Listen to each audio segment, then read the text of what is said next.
Messi. Messi. Oh my goodness. Balotelli. Aguero. That is extraordinary. What a headshot. What a head. Back of the net. Hello, and welcome to the final regular episode of 2024 of the Not a Pundit podcast.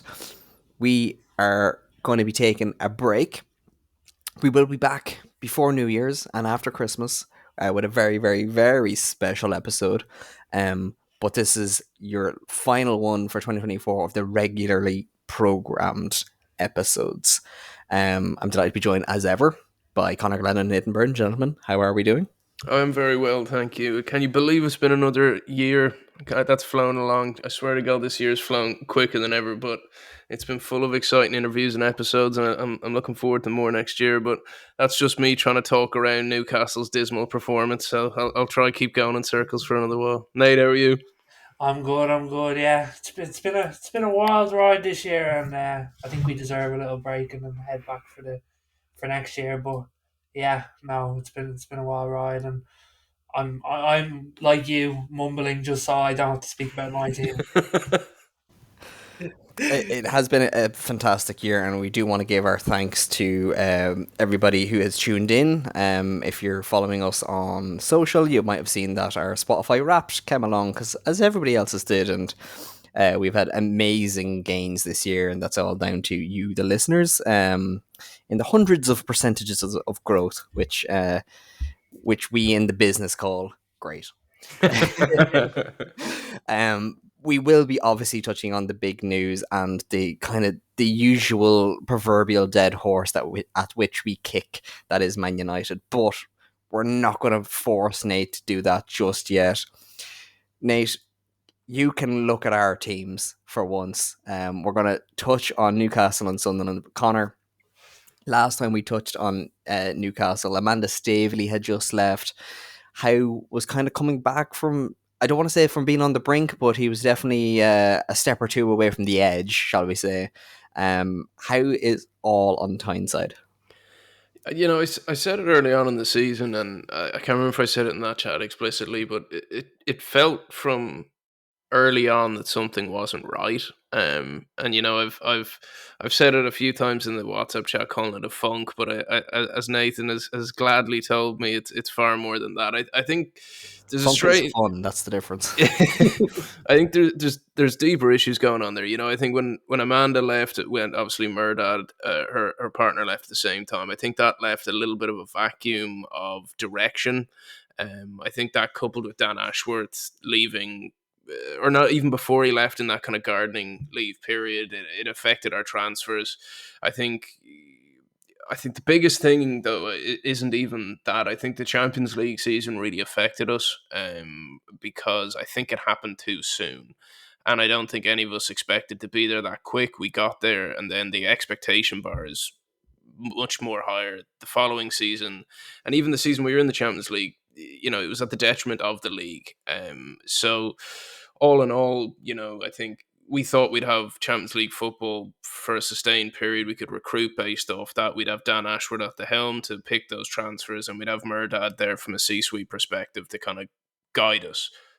But all of that's gone. Champions League is gone. Murdad's gone. Ashworth's gone. And I think Howe is floundering a little bit from a personnel perspective because of the players that we brought in, and especially in that last summer window, were very average. We had to let some players go as well from PSR perspective, and then he's come out in the last week or two basically saying he's not keen on doing that again this summer or this January. He doesn't feel it's fair to the squad. So I don't want to say we're in free fall, because Newcastle's been a hell of a lot worse than this, you know, over previous years, but it ain't looking good. I think there's always that expectation when you spend loads of money and you have that kind of upward trajectory, plus what should be technically limitless funds behind you. Like, rightly or wrongly, people can get ahead of themselves, and in fairness, you do have a nice structure in place that should allow you to get a little bit ahead of yourselves. Like when you have the likes of Paul Mitchell and what he did at Leipzig, you had Dan Ashworth and what he did over his career, and like there's a reason he was so so sorted by Man United. Like you have all the cards in play to make it work. I would have killed Um, you to be where we are now, yeah, 5-6 years ago. Like, yeah, I do have to remember that, but it is hard that once you get that side of it, that you see success in some regard, or at least higher success than you imagine the team to be. It's hard to take. But I think even from a you say we have the money to spend, we haven't even spent it that well. Like, I like mm, Lewis Miley, he's a very good player, but we spent 24 odd million on him. Mazraoui was what, 12 million, Nate? 12 million euro. Yeah. Like, give me two of him, please. yeah. We brought in like Lloyd Kelly, John Ruddy. It's like, what are we doing here? But Nate, like you're a supporter of a team that is used to having European football, and you've had managers that came in and not been that used to it. Do you think that is actually one of the things that is going against Howe, is that he's not used to having to have such a squad rotation and building a squad that can handle them midweek games, and it's now kind of starting to come bad for him, and maybe it's time to get a manager that is a little bit more experienced at the big boy end of the game. Um, yes, I think there's a bit of that, but my personal opinion, and this might be a harsh opinion, and I don't know if people would agree with me, is I don't know if the wider Newcastle base believes in Howe as the man to take them forward. Um, like, yes, he's done really well up to this point, but for me, when I look at Newcastle, and I could be totally wrong, but this is like, as an outsider looking in, is it looks like a club that lacks direction. Like, they don't know whether they're coming, they don't know whether they're going. Like, I don't even know if they know what their target for this season is, let alone in 5 years. So I think that's a big thing. Is it feels a bit like a lost club, where I think a lot of the fans have got to a point where it built up to an expectation that the club just haven't been able to deliver. And maybe you can touch on it more, Connor. Is like, is there communication from the club about direction? Is there communication from the club about, like, we're fully behind Eddie Howe, this is our man to take us forward? Like, it seems all confusing. Yeah, I have to say that's one of the most diplomatic ways you've talked about Newcastle, I think, of all time. You summed it up absolutely perfect.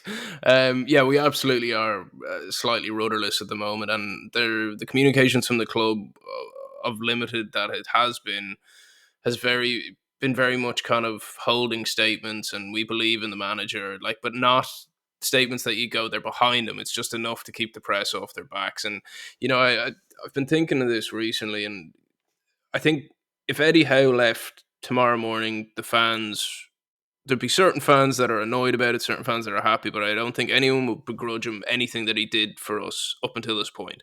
I think he took a struggling team, made us into a much more high caliber team, and at least gave us stability for a while. I do, however, think the road is running out for him. I don't think it's all his fault. I think he's in a very, as I said, hard circumstance where a lot of things have changed. His resources have been pulled, and the resources he bought hasn't, whether they were his choice or not, haven't really panned out. I do think, though, and the thing that's kind of been on my mind is he the Gareth Southgate and we need Tuchel? Is it a case of he got us to this point where it's stabilized us as a club. It's got the fans believing in the possibilities of what we can do, but we just need someone who's been there and done it to kick us onto that next bit.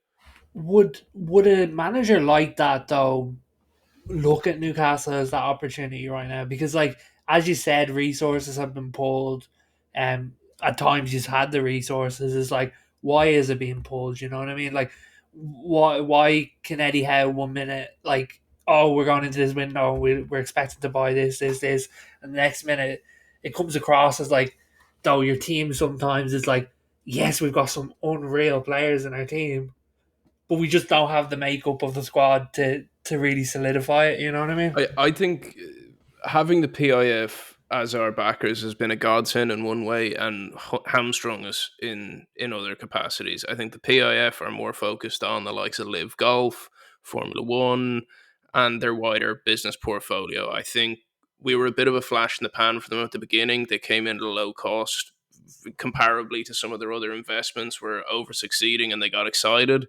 And then I think they kind of saw a ceiling as to their investment in the short term. So I think we almost need to prove to the PIF that we're worth larger investment, and the only way you can do that is through winning. But then it's that kind of hard triangle of well, you can only get the money if you win. You can't get the money if you don't, if we're not winning, and it's I, I don't know, it's a tricky trifecta of we can't get there if they don't give us that money, but they won't give us the money if we don't win. And I do also take your point in terms of the manager. There would be few managers of the caliber that we require who'd be willing to do it. But Jose has outlined that he is interested. He's kind of approached Newcastle through intermediaries, if that is to be believed. But again, as we've talked about, that's a short-term fix to a long-term problem. You mentioned like the funds and the necessary in needing them. I did see reports, but I don't know if you've kind of heard more on the ground that PIF were pulling back on their general non-Saudi specific funding. Aside from, I think it was Live Golf was the one that was named to say that was like that's not going to change. Have you heard of kind of? I know that like profit and sustainability rules wise, you can't spend that much anyway. But have you heard that there's going to be like a pullback on the war chest available to the team? Nothing has been kind of concrete. I think there's been a lot of rumors going around fan forums and just what's in the likes of your Bloombergs and the more trade press than anything. I think what is worrying as a club that are sponsored by a state fund is the legislation looks like it's changing to, at least going forward, not allow state funding for clubs. How that'll work for the clubs like ourselves and City, who are almost grandfathered into it, I don't know. But I think my read of the situation is they're getting slightly nervous about their investment, and based off the fact that they may have to sell this pretty soon if things go a certain way from a legality point of view, especially if City get done for charges, they'll get really nervous. So I think they're trying to, until they see how the City charges pan out, mitigate risk as much as they can from an expenditure point of view, and see what happens with City and go from there. This is a question for you, Connor, is have we seen Newcastle fans' expectations outweigh what the PIF's ambitions are, in terms of when the PIF came in, they were sort of promising the world, and now I don't know if they specifically were promising the world, but that's how it came across, and it's like, have they not delivered up to what the fans' expectations currently are?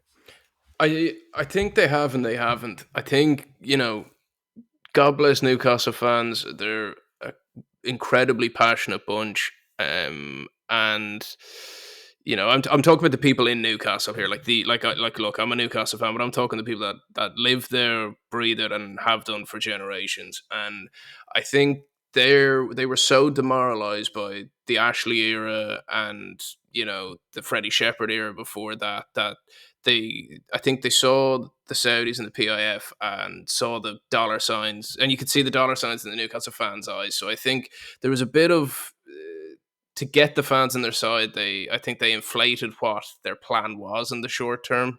And then with that, I think all the chattering like, oh, Newcastle will get Mbappe and players like that, I think that was all just coming from fans. I don't think it's fair for fans to say that was coming from the PIF. But again, I think had we sustained Champions League status, had we not kind of gone into the period that we're in now, I think their investment would have been stronger. But I also think that the PIF underestimated PSR, or maybe didn't even take it into account. My thing that I'm interested in now is we've established that they seem directionless, like as a club currently. And it's like, if a big offer comes in for an Isaac or Bruno, does that then become appealing to the PIF, as you said, with mounting pressure if they'll even be there? Does it become like, oh, we'll accept that offer? And then are we at a point now where Newcastle could have players that are literally irreplaceable, like to the same standard? You know what I mean? I think how we handle the likes of Sven Botman, Bruno, Isak will define what PIF think of us. Because unless we get an ungodly amount of money, and I'm talking 100 mil, which we will not get for Isak, it makes us look again like a stepping stone team of yesteryear, where we get a player for a couple of years, they're great, they move on. And if that's where we're going, that doesn't send a great signal to the fans. I think they're almost better to potentially down the road, if they do pull the ripcord and move away from the club, lose a bit on their investment, but keep the fans on side for the interim. Is what I think. I do think we're getting to a point though that I don't think we can attract a player as good as Alexander Isak if we were to let him go. So we'd have to find someone who is cheaper, not as good, and hope that they work out to be an Isak. But I don't see us being able to get someone that big. But Isak wasn't Isak when you signed him. Like That he was I- coming, and he was that is coming the off thing. of a good season or two at Real Sociedad, where he was kind of rebuilding his career after an underwhelming time at Dortmund. So, like, rightly or wrongly, I think Newcastle fans are getting ahead of themselves there, and like your options kind of seem to be either be one of the upwardly mobile teams, the likes of Brighton, and kind of be willing to, yeah, well, everybody has their price, every player has their price, and as long as we're good enough at buying them, well, then we'll always get another one. Or you can end up like an Atletico Madrid, both successful, where Atletico will hold on to players beyond their sell-by dates and keep them there, but that becomes an insurmountable task in and of itself, because there's always going to be somebody with more money, and when you're kind of technically at a stage of having to sell to buy, like I don't know whether you can afford to have anybody that's unsellable. And you're completely right. My worry is though, and where I'd feel much safer if I was a Brighton fan, which is not something I've ever said, is that when, say, they sell, I don't know, Matoma, they've got an option A, B, C, D, and E ready to go. If A says no, we move to B. If B says no, we go to C. And all of them would be spectacular players. I don't believe in our recruitment enough that would be the case. I think we'd have an A option, wouldn't get them, and our B option would be subpar. Plus, Is it just too early in your setup? I think so, yeah. And because I also think it all comes back to we don't know how invested PIF are. While Brighton, it's very apparent what the mission is there, and everyone's bought in, and it's a tried and tested model at this point. But also, we haven't seen yet the Newcastle tax is when you say do sell an Isaac or a Bruno and you go to replace these players. Is it going to be like, mate, we're negotiating here with the Crown Prince? Like, Yeah, so we know how much are in the coffers. Yeah, get the checkbook out. You know what I mean? yeah. Like, I do think there'll be a bit of that. Like, and Jesus, God forbid if we go for an English player as well, we'll have English tax and Newcastle tax, and we'll be spending 200 million to get, I don't know, Lloyd Kelly again. But it's sometimes necessity is the mother of all invention. Like until you show and know that you just can't spend, maybe you just won't get clever. Like we've seen time and time again that like when you have to be clever, you will be clever, and if you don't have to be, well, then you can be West Ham and just sign 40 strikers that score a total of 9 goals in 10 years. Like I don't know. I don't think it's the worst thing for you, as long as, and this is a Sunderland fan saying it, so I don't believe it'll happen. As long as Newcastle fans can keep their mental in check, like Roy Keane said it. What a fan base to have, an ego that they have for the lack of success that they have, and that might actually come back to haunt you by not like the fans' expectations not allowing you to grow in a sustainable manner. I don't think you're wrong, and I think if it's frustrating to hear those comments from the likes of Roy Keane, but that doesn't mean he's wrong. I do think there needs to be a certain sit down, look where we are. It's a hell of a lot further than we expected to be 5 years ago. But I think where we have pivoted as a team and moved on in terms of creating a team that is more sustainable is, of previous years it would have been a case where we're dependent on one player.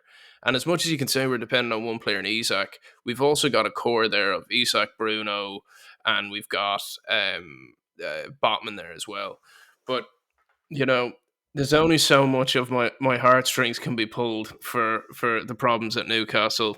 The old Sunderland fellas aren't doing too much better than us, and the worst bit is I can't even laugh at you because of the situation we're in. Can I tee this up real quick? Go on. Okay, so I was in our WhatsApp group this morning. And I was like, the lads are going, oh, yeah, we're going to speak about the troubles at United, and I was like, oh, here we go again. I'm going to have to get the defence out, and then I just had to hit back at them. I had to go, Newcastle 2 points in 12. Not looking too pretty over in Tyneside, and then Sunderland 1 win in 7. You've been keeping that one quiet, Killian. But they're coming straight back up is all we've been hearing. And by the way, they are currently drawing. No, they're currently losing. They're currently losing 1-0 to 12th place Bristol City. Yep. Yeah. Yup, the Brizzy fam. To put this in context, though, like if you had said we'd be challenging for playoff throughout this season, I would have said absolutely unreal. Delighted with that. Realistically, we've spent the season so far challenging for first place. Ridiculously good. Whilst I do think that we actually could very realistically get promoted this year, obviously my messages every week have been relatively tongue-in-cheek. Like I'm not worried. Like the way we ended last year, it looked like that we might need a major rebuild, and we didn't.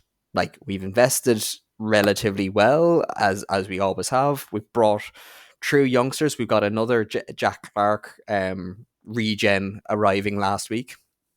Tommy Watson, 2 goals. It was his first time ever scoring for Sunderland, and he added a second to help us beat Stoke.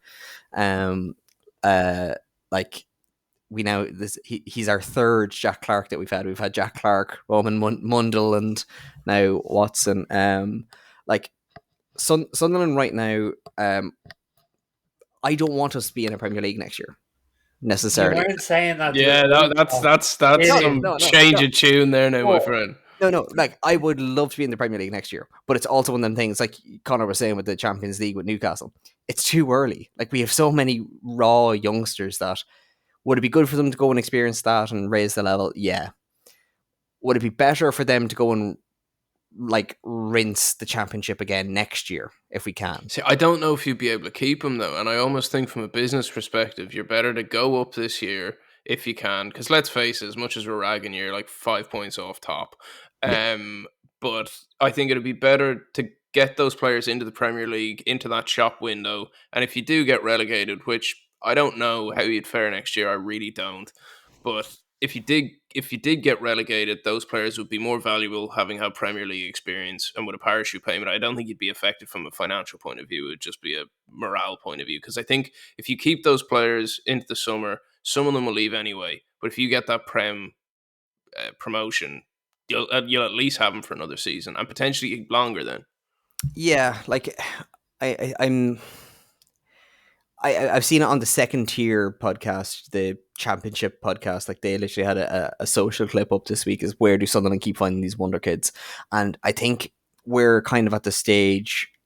It's kind of a dangerous situation to be in, where we're kind of doing a Brighton in the Championship. Are you doing an algorithm on it, or do you just have good scouts? Good scouts that use data. Yeah, okay. Yeah, like so mix of both. Yeah, because like basically our whole structure now had previously been Birmingham's youth structure. That's ultimately what's happened. So Christian Speakman was the head of youth development at Birmingham. He brought through Job and Jude Bellingham. Not a bad CV. Directly credits Speakman as being the reason for his progression. So that's why Job came to Sunderland, because Job had offers from bigger teams. I didn't know that. Yeah. So we paid reasonable money for a 16-year-old after 1 year, like considering we don't really spend money. But he also brought in Mike Dodds, who was our interim manager at the end of last year. Mm-hmm. Good coach, not good manager. And Stuart English, who is a recent connection of mine on LinkedIn. Stuart, if you're listening. If you're listening. But Speakman is a real he's it's a really awkward time for Sunderland because yes, we're in this bit of a wobble. And after how last year ended, there's a lot of fans that are turning on Speakman and have been for a while. And when we started so well, they all went quiet, but now they're starting to not be quiet now. But like the system that he's put in place and the structure that he's put in place, like our manager, it's his first time managing outside of France, and it's his second management job. And in his last job, he became the manager after being the head of youth development for Lorient. He ended up becoming the manager after a caretaker spell. Like everything we do has been built to nurture young players. And why I say we're kind of like Brighton is, yeah, we actually do have a plan A and a plan B and a plan C, and they're all under the age of 23.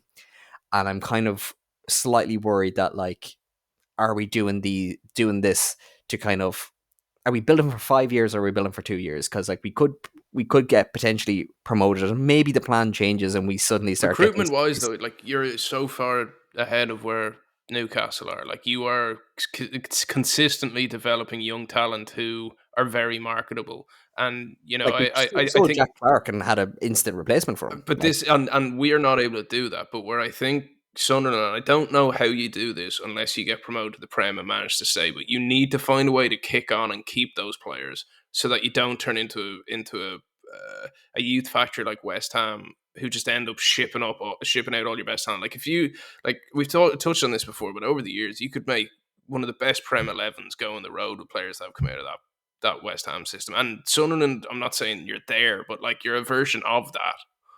yeah, like we've done very well to hold on to players so far. Like our only big loss has been Jack Clark, Who was gonna go anyway, you know. it was time, and his agent is not liked on Sunderland at Sunderland, and his agent doesn't really particularly seem to like Sunderland because of his own playing days there. Okay. Ian Hart, and like we held on to Job. We got him to sign a new contract, despite the fact that I think it was actually West Ham was one of the teams that were in from him. And I think we were being quoted 25 million or something. I think he's worth more than that now.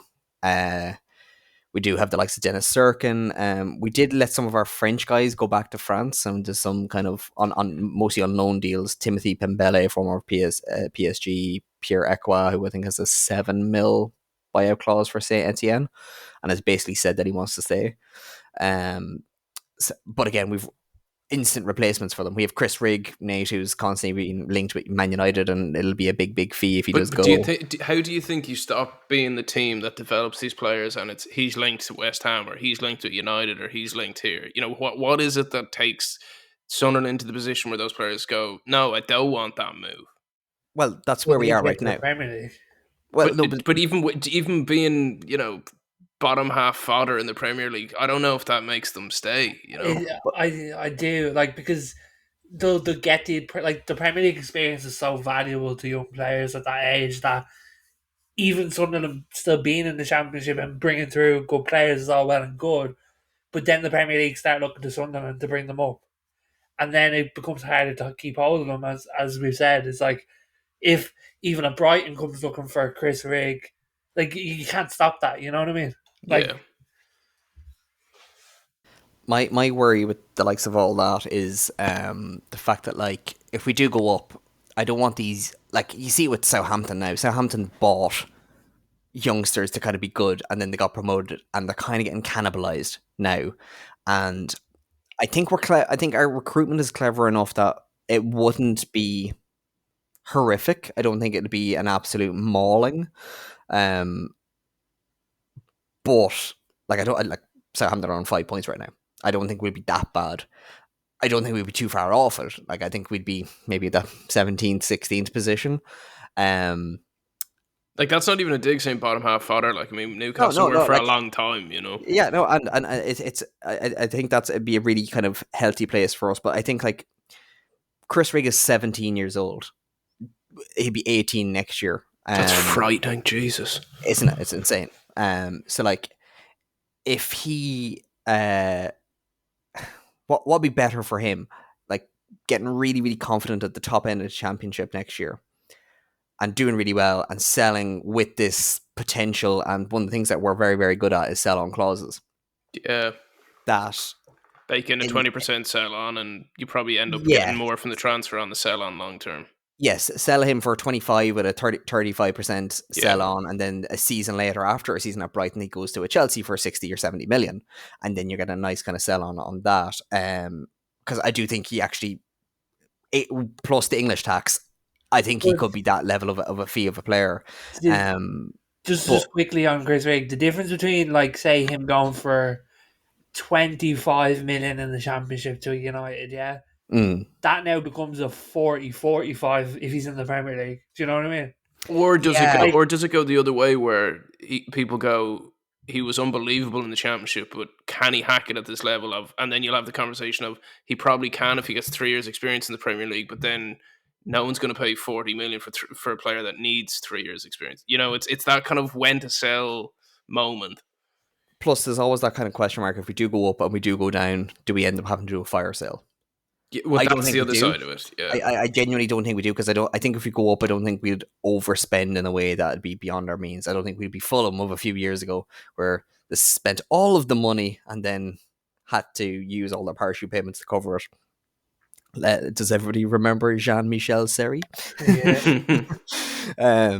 But like, this was one of the things I'm so happy about with Sunderland is, like, we started off this conversation by going 1 win in 7, potentially 1 win in 8, and we're ending it kind of going, how soon should we go to the Premier League? Because it's going to be... the Championship is that league though, and like that was the thing that I found the hardest about supporting Newcastle through those times is it is such, like, anyone can beat anyone in that league. You've 2 games a week. It's an absolute street fight of a league, and like, as exciting as that is, when you're a fan in that league, it is so hard. And just a reminder that we're only in our 3rd season back in the Championship. Yeah, like, we did very well our first one. You're kind of getting cooking now. The second one. Now we are. What you said there about we started the conversation in turmoil and we ended it with possibly going to the Premier League but we're not there yet, are we? It's still 1 win in 7. Yeah. How quickly are we away from that snowballing into an actual? But that's the thing. You know, like, you remember when Sunderland were like bottom of Christmas and won the league, like, you know. Yeah. But like at some point it becomes like, okay, why are we not getting results here now? Do you know what I mean? How am I the one defending Sunderland here? How did this happen? I don't know. Like, they're 5 points off the top, yeah.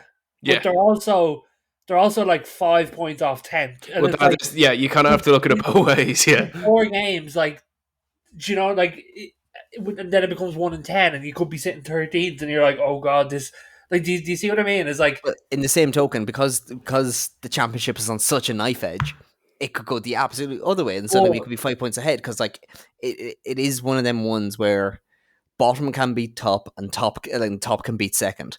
Like, it's such a nonsensical league. It's fantastic. I do think if 7 becomes 12, you're in serious problems. It's all good that like you can hop up and go down really quickly, but when you nosedive down and it's like, okay, we've got 1 win in 10 here, it's like, then that's a bit of a crisis, isn't it? It's like, is this not now a very pivotal period for Sunderland? There's 3 or 4 games that decide their season, and I'm not saying that it's like as in decides the manager possibly, like, but that is what decides the season. You know, I don't think we're gonna sack the manager this year.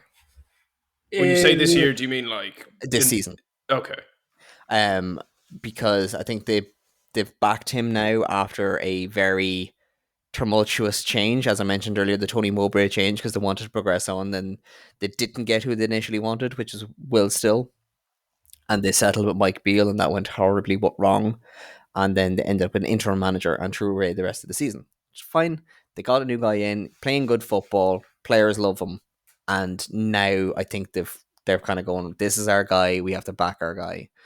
That could change come the end of the year, but like, for you guys on the outside looking in, and you've seen how well we were doing at the start of the season and into the kind of the early wintry times, and now as we keep going back to the 1 and 7, potentially 1 and 8. How many draws are in there though? It's not like you've lost 6 on the trot.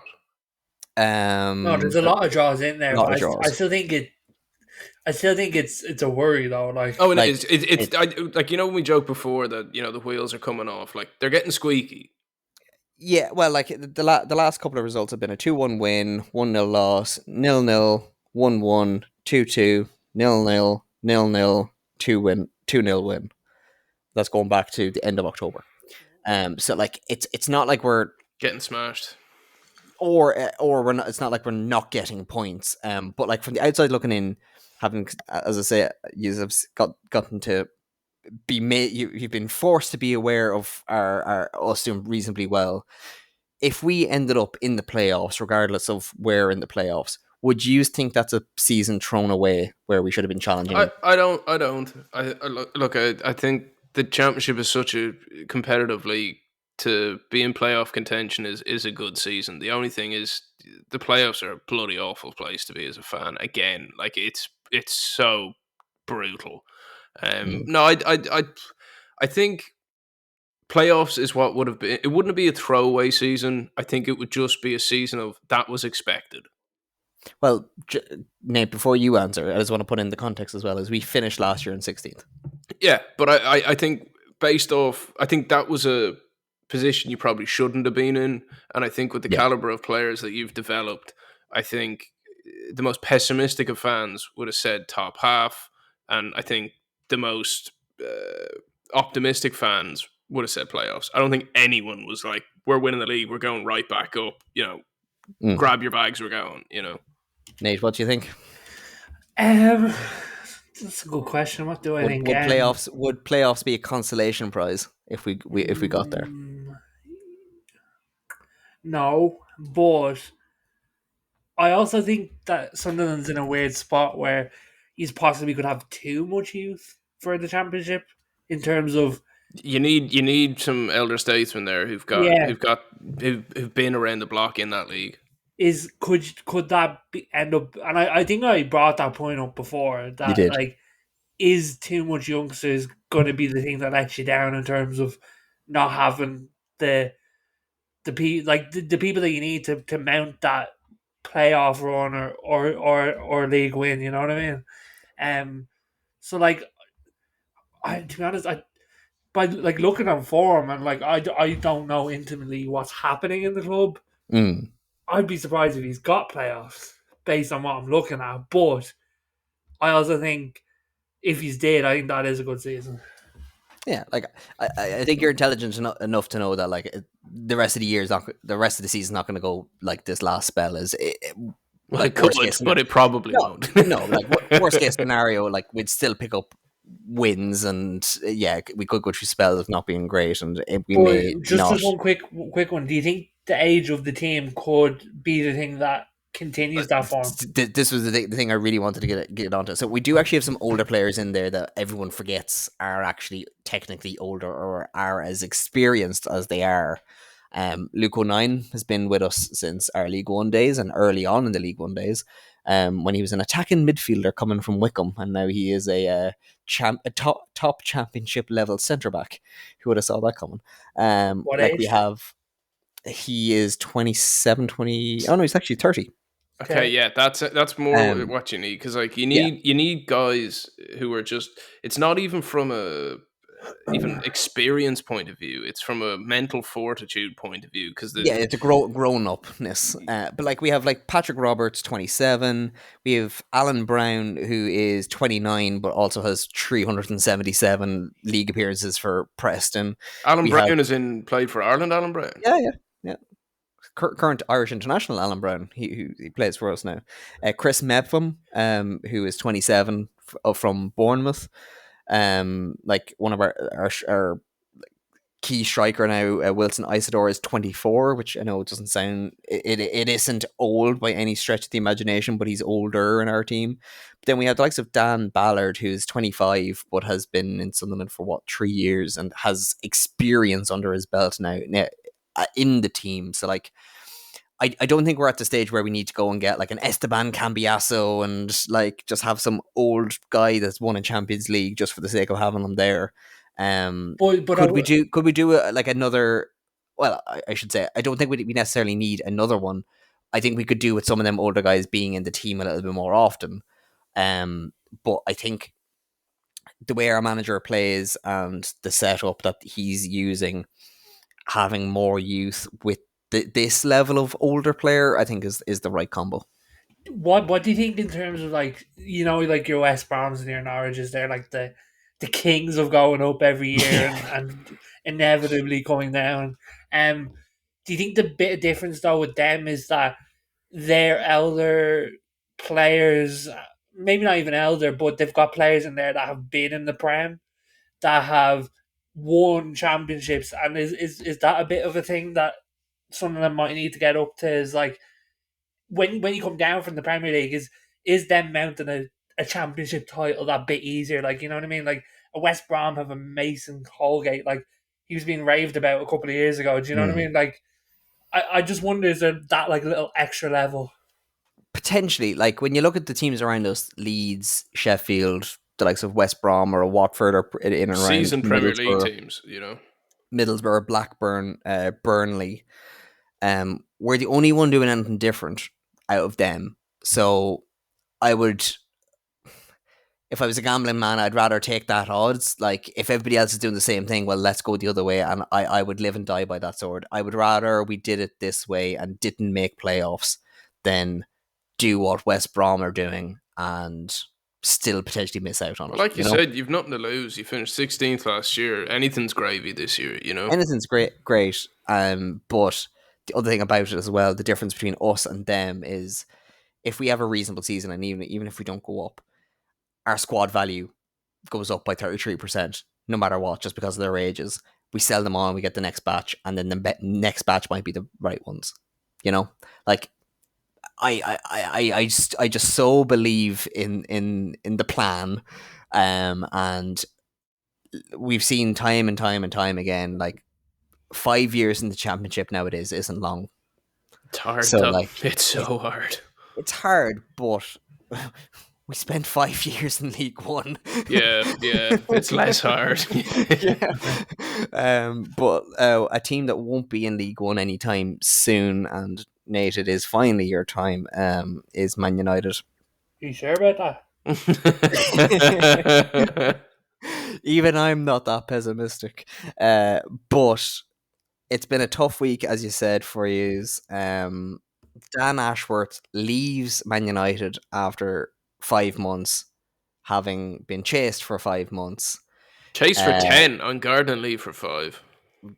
That's even worse. So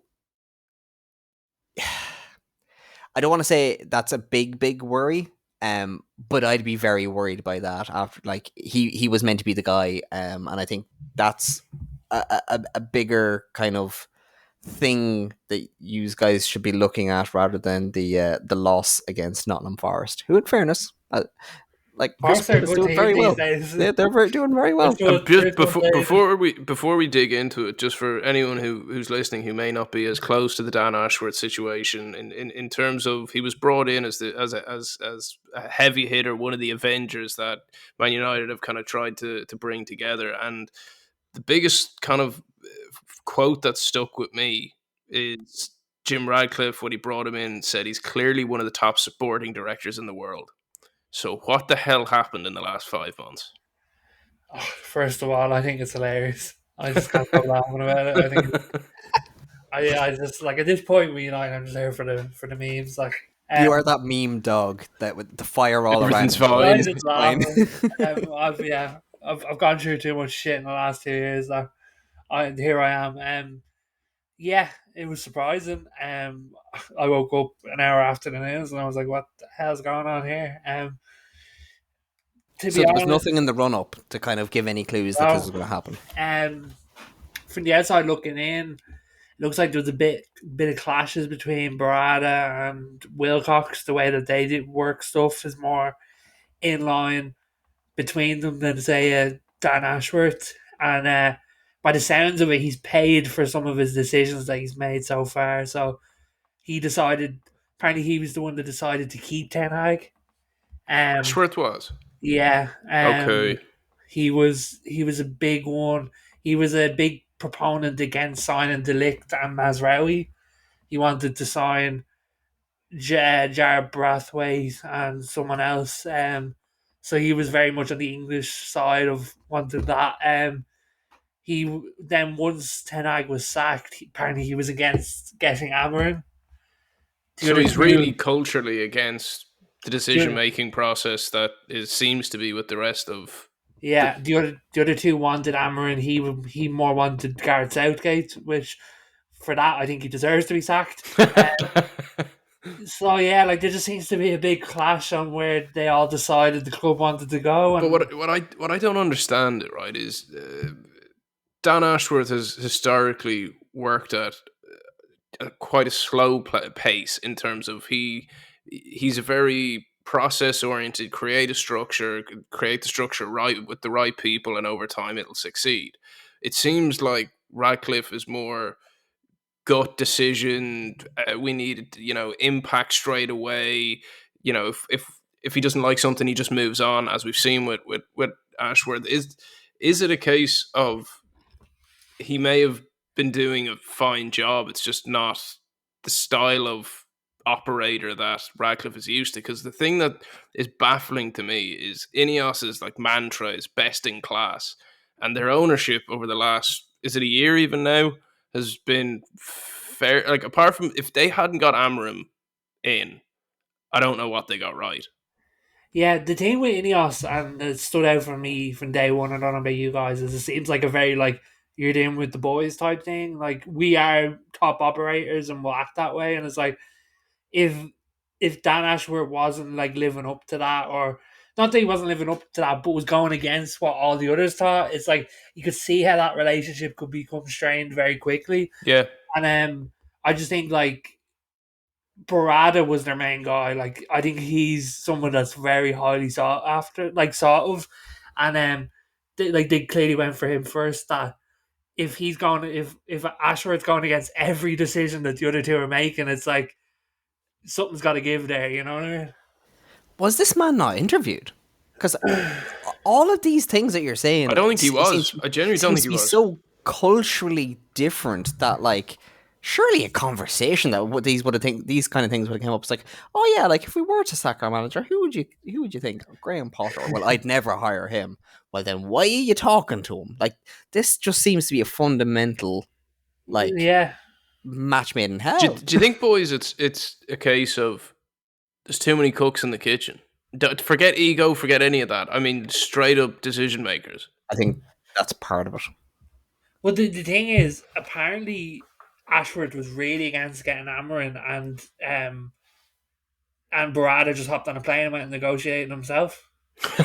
So I did read on that though, in Ashworth's defense, that one of the things that he wanted to do during that period is he wanted to help out Van Nistelrooy, from a coaching perspective, and be there to help him as an interim who has not a world amount of managerial experience. And people forget that Ashworth actually started out as like a head of youth development. Like he started out and like boots on the ground coaching level of things.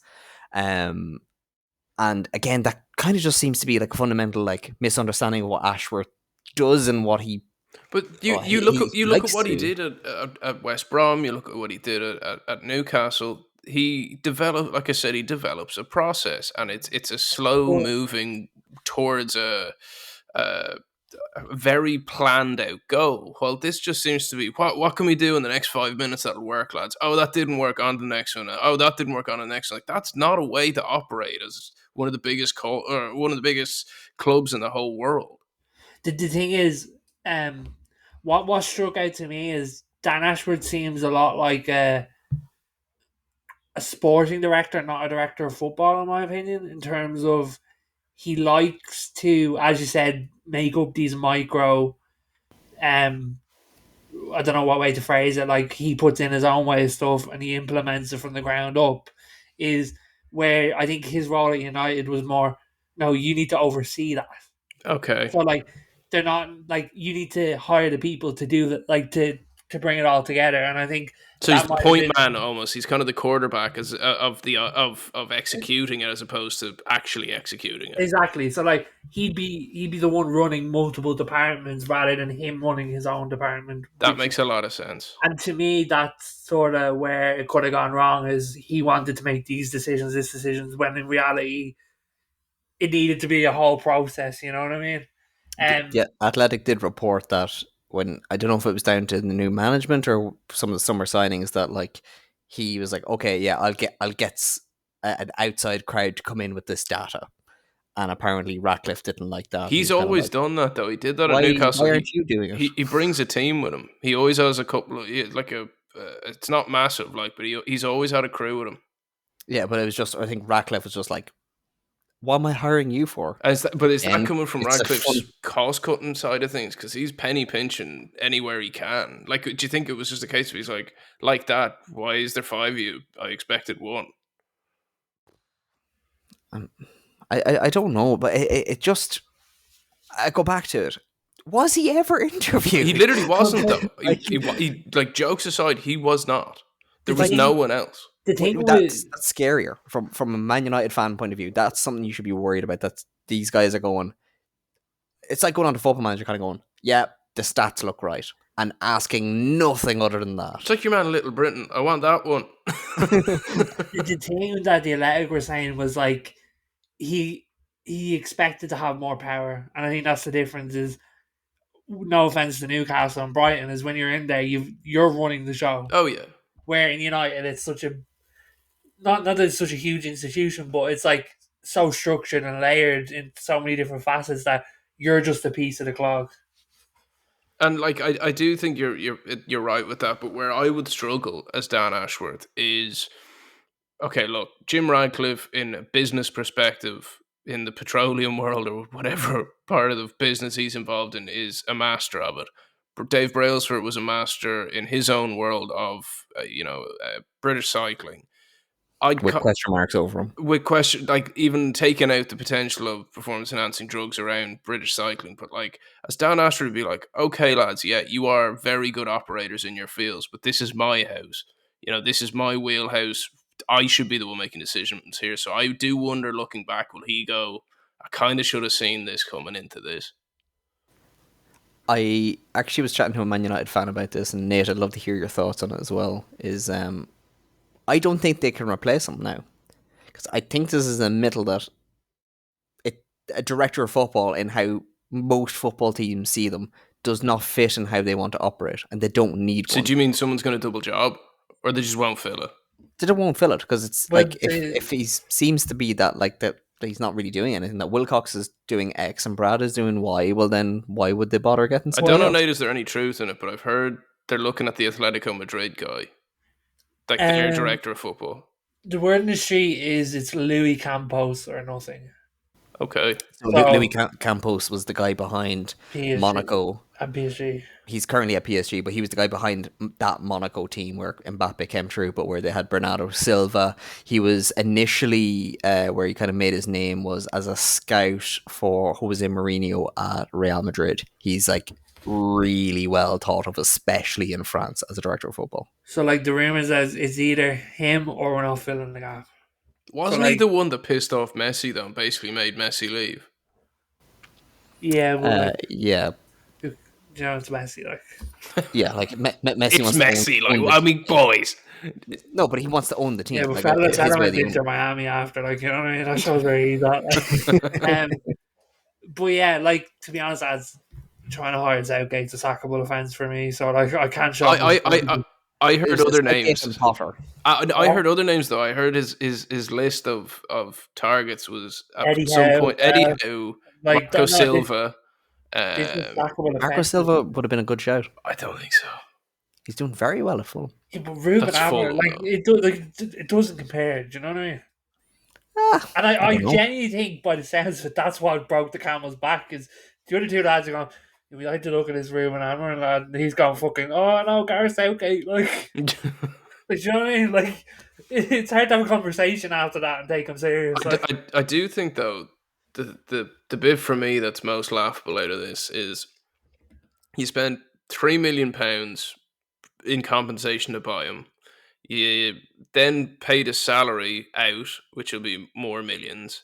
And maybe this is for another podcast, but Did we pay a salary? Radcliffe's opinion or Radcliffe's statements on the women's team in the fact that they're almost there to just participate, and their operating costs for last year were £8.5 million, and you've just spent the guts of 5-6 million quid on getting this lad in.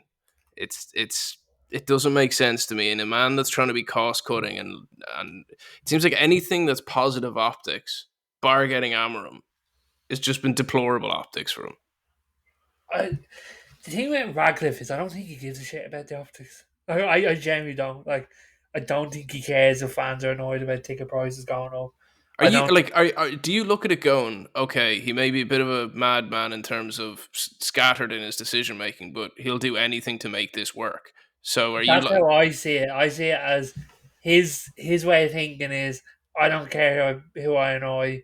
I don't care what side of someone I get on. Is if this is work and moving, everyone will love me.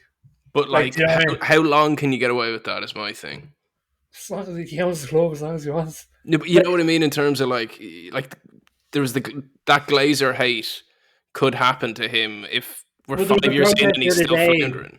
The protest the other day on ticket prices, like, do you know what I mean? There was nothing else came out of it. It's like I genuinely he strikes me as someone that I'm like, I don't think he cares in terms of. See, I wonder will he look foolish is word on the street is Ashworth's potentially going to Arsenal. So it's I don't think this stint will hurt Ashworth's stock. I don't know about you boys, but like I think it's going to reflect poorly on Radcliffe in the long term. I don't think we paid out a salary though. Like, I don't think there's any way we paid out a salary without a cool off period. Jeez, You know if I was him, I So don't I know. think it's just like shaking hands, go separately, like, rather than a. He's a better man than me. I would have sat in my hoop and get that get fully paid out, and I'm not leaving till they give it to me. If he's paid off, like, surely Arsenal can't go near him for 2 years then. Fair, you know what I mean? Yeah, okay, fair. Like, if he wants to work, he's got to move, or he's got to not take the combo. Is Is there any? I saw the rumor going around that Ranić has put his hat back in the ring for that position. I think that was a made up rumor. Unfortunately, Was that you putting that rumor out? No, it wasn't. No, like in fairness, like if he did come back on stream, even if it was only a temporary thing, I'd be telling you it's just to go from. Like, the man has proven time and time again to be correct. I just need that man's NDA to end so we can get the best book ever written in all of football. Won't be long. One of the things that I find very interesting though about it, Nate, was apparently now this might just be a formality thing, but apparently it was Wilcox and Barada, Brailsford, Ratcliffe, and Joel Glazer that came together to make the decision. And Jesus, if Joe Glazer's against you, you're in trouble. But apparently that was the round table that was like, right, what's not working? Is it Ashworth? Should we move on? And do we make the decision? Can I ask one thing just in relation to that cabal? Does Brailsford have a title, like a job title? Because he seems like a minister of nothing. Like, no, he's the head of sport at INEOS, so like he oversees all their projects. But so he's obviously he's an INEOS role, but directly at Man United, he's just an INEOS plant, basically. Yeah, he's just oversees. He's like he'll be Darth Vader's right hand man. Like, he's Klopp for Red Bull now. Yeah, like he oversees. But like I think the big thing, or the thing I heard, and loads of people have repeated it, is apparently he got his marching orders after the Forest game. Yeah, I heard he went straight down after the game. He was escorted out. But what's even worse is he'd family in the box at that game. I don't think he saw it coming. Did something go on during the game, or like, do you know what I mean? What I read was I'm not too sure what her position is, but one of the C-suite female yes, her. She after the game brought him down to Barada, and Barada was basically like, "Pack your bags, you're done." So I don't know. Did they do it in that way that he couldn't complain publicly? Yeah, If and so, apparently that's got escorted out through the media area. Like, imagine going to a game as director of football. You've got your family in the club box with you. Game ends, you're like, right, sound, not the result we wanted. And you get marched down to the CEO's office and told, pack the bags. Like, that's some Goodfellas shit, lad. He must feel like a fool as well, though, now, in terms of like open He and left a sure leaving. thing. Yeah. Do you know what I mean? But like, in fairness, I know you're saying that you may not be looking to replace him at all, and I don't think you should, because I think it'd be more embarrassing if you do, unless it is maybe Ocampos, who, like, as long as you're saying it's him or nobody. But like, what does that say to anybody else looking to take that kind of position? Like, surely anybody now kind of goes, "You said you'd back him." Like, where when you Does come that in, foster a yes man? possibly, but maybe it also fosters not getting suggested Gareth Southgate to take over as well. Like, Well, sure, if the rumors are right, he's you know, backing out of management you know what I completely. mean, lads? Like, you know my opinion on Southgate. It's like, I struggle to find the sympathy in me when I get told that this guy was going to the CEO and going, like, let's hire Gareth Southgate as manager. Like, do you see where I'm coming from? Like, it's hard to sympathise. There's no defending a suggestion like that, but like, you don't know what his full list was. Like, obviously these are like the worst things are going to come out now when he's the one getting sacked, and And he can't defend himself because he'll be on an he can't defend NDA. himself. So like, you're not going to get a true picture of anything that's going to give him any good light. But also, as Connor, you said it multiple times, that like he likes to take his time and put these things in. Him being in there for 5 months, that's like like that's that's a before lunch in a tenure for him. Like, give him 5 months and he's just learned the place. I'd say he's literally just set up shop. He's not even impacting things at that point. Yeah, I think and it like, was the decisions he made, though, like, during that time. Like he was clearly very vocal about a lot of things that went against what the majority of the rest wanted. Do you know what I mean? well, in fairness, if everybody else is saying the same thing, the yes man kind of thing does kind of come into it. No, but I think this is what it is. It's like he thought he was going to be running the show, yeah, like he has in his other jobs, where in reality it became we work. It's more of a team thing. It can't just be like I want this, you get it. Do you know what I mean? And I think he became frustrated with that. And I wouldn't be surprised if it was more just a mutual thing, shaking hands, off you go, like. But yeah, I don't know how the last ending minutes of it went, but I wouldn't be surprised if they were both fed up with it. I'd love to know, and we never will, but like, I'd love to know, does Barada feel like he can say no to Brailsford or Radcliffe? Does Brailsford just say whatever Radcliffe wants him to say? Like, what is that structure? Because it feels like this cabal of yes men. I can't answer that. Like I don't know. We need you to find out, Nate. You need to. I've never met. Nate, like, Yeah, the way Man United looks now, and maybe it's not so much a yes man kind of thing as they have a picture in their head that they're all trying to paint in the same way, and it's really, really, really reminiscent now of Man City circa 2011, 2012. By Davies, Robinho, it'll all be fine. no, that was 2008, 2009. After that, when they started making the good decisions, but their good decision was, what did Barcelona do? Let's do that, and let's get the people that made that happen. So that's where the likes of Chixie came in, and then they went and got, okay, we can't get Guardiola yet, so we'll get X, Y, and Z instead. Oh wait, Guardiola's coming up. We'll technically sack Pellegrini by February and tell him and the world, yeah, Guardiola's coming in at the end of the year, and you're done. Like, it seems to be that kind of thing where Barada's idea is, oh, well, at City we used to. Okay, well, then let's go and do that. Well, at City we were looking at Amarin. Well, let's go and do that. Well, you better do it quick because they're getting Viana. Would that worry you that their plan seems to be copying your neighbour's homework? no. Successful as it has been. No, like I think the thing we lacked was structure, and I think that's one of the things that we've got right is there is a structure, whether we sacked one of them or not. Like I'm all for copying City because it's clearly something that worked. It just needs to be then you commit to that and that's your 5 year plan. Um, like the thing, like I don't know Barada very well, but he seems to be very well respected for whatever reason that is. Um, so like whatever decision he makes, I back it for now until I'm given a reason otherwise not to. But I think like going out and getting an Amarin, he was very quick with that. Is like to me that's a positive step. Um, now it's just providing them with the tools to do what we want. I think we're like a city like structure wise? No.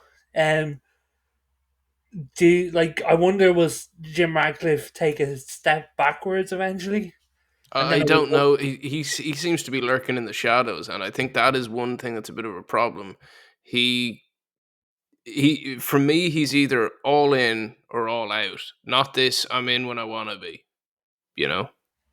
yeah, like I wouldn't be surprised if he took a back seat eventually and just like I think they've got to put their money where their mouth is, like in terms of looking like that they're doing stuff. And I think was the result so bad that someone had to take a bullet for it? Do you know what I mean? Like hypothetically thinking, like was there too many bad decisions made across the board that someone had to pay the price for it? I personally don't think so, but I could see how other people could. I think there was bad decisions made, but I think they predated Ashworth.